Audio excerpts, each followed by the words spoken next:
Hey everybody, welcome back. This is Dustin, Urban Specialist. So today I'm looking at a suspension system that we have removed on a Grand Design Reflection. And it's a 2015, so it's an older unit. And it's in here for a bunch of frame cracks. But during the process of removing the components, we found a bunch of issues wrong with this unit. So first thing I'm gonna talk about is this is an Equiflex Equalizer. This used to be yellow, and you can see how worn it is, just caked on with dirt and whatnot.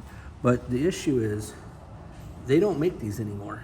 And they do sell, there's still a couple old versions of this online, as well as there's also some newer black versions of it online. They also come in different sizes. However, none of the manufacturers, or none of the distributors in the United States currently have any of them in stock. There's also not in stock at Lippert. We've ordered some, but we're waiting for them to show up.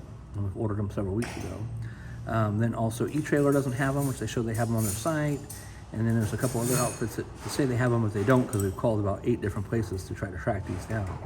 So anyways, when you don't maintain the bushings, you can see that the inner lip, which is basically right here, that's the bushing.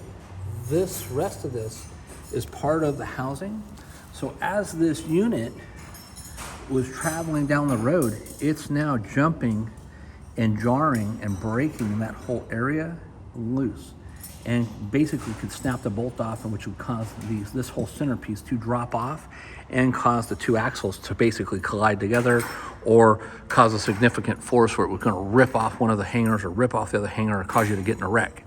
So anyways, stay tuned for more. I'm going to do a couple other videos on this, but we just want to talk about maintenance of that, making sure that, when these portions are up in the hanger itself, that you're not forgetting to check that bushing. So as you can see on this unit, the customer had replaced the springs at one time and did an E-Trailer aftermarket springs.